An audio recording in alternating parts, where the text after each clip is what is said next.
स्वामी लोग हैं जी और ये विश्व हिंदू परिषद के वो टुकड़िया है जी ये लोग इस तरह की बातें कर रहे हैं, हमारे इस्लाम के खिलाफ बोल रहे हैं, मुसलमानों के खिलाफ बोल रहे हैं, नौजवानों के खिलाफ बोल रहे हैं, मुस्लिम बहू बेटियों के खिलाफ बोल रहे हैं।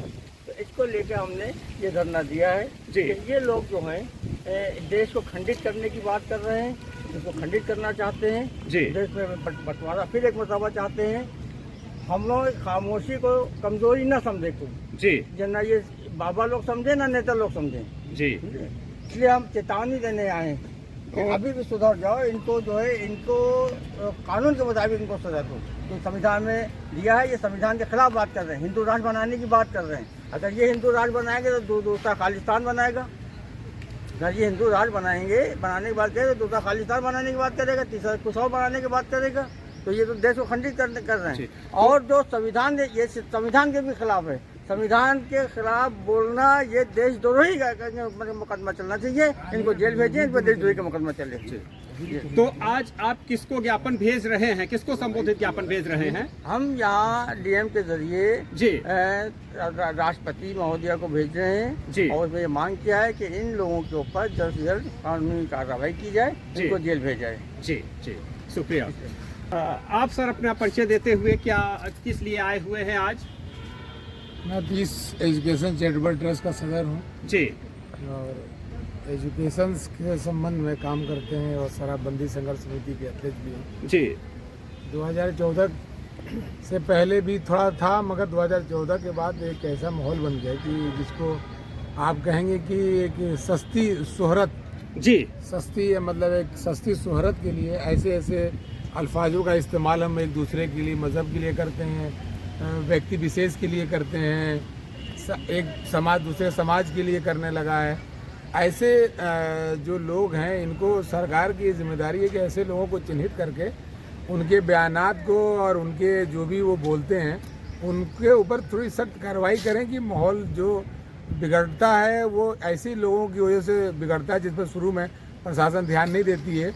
जब कोई बड़ी घटना घट जाती है तो प्रशासन भी धरपकड़ करता है, दीगर चीज़ें करता है।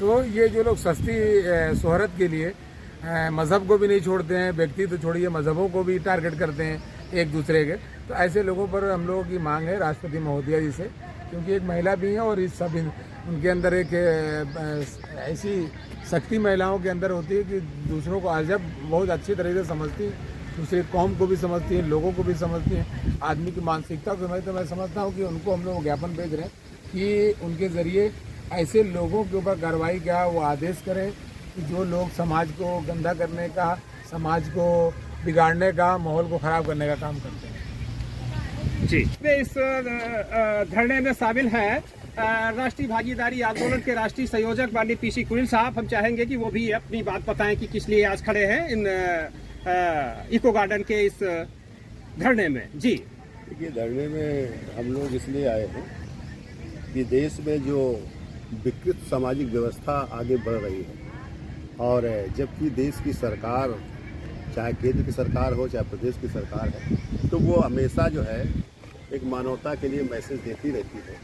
जैसे योगी जी जो है लोगों के साथ बैठकर खाना खाने का एक देते हैं मैसेज, और दूसरी तरफ प्रधानमंत्री जी स्वच्छकार समाज के पैर धोकर उनको एक मैसेज देते हैं कि ये देश में भाईचारा रहेगा, भाईचारा से ही देश चलेगा।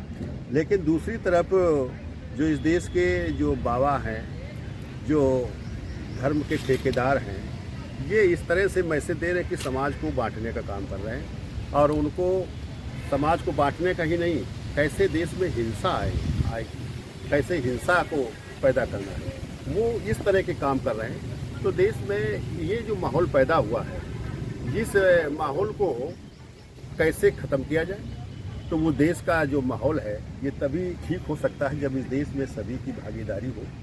जब सभी जो है इस देश में भागीदारी होंगी तो एक दूसरे के खिलाफ बोलने की किसी की हिम्मत नहीं। आज जो कानून व्यवस्था है इसीलिए टूट रही है कि आज सबकी भागीदारी ख़त्म कर रही है, सरकार उन्हीं का समर्थन भी कर रही है।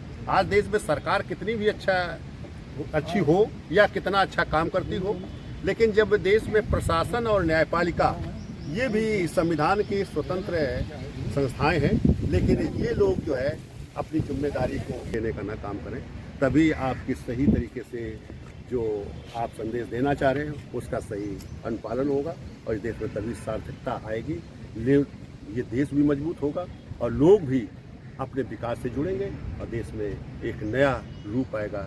या देश फिर से विश्व गुरु के स्तर पर पहुंचेगा और यही तरह से मैसेज राष्ट्रपति को ज्ञापन दिया जा रहा है कि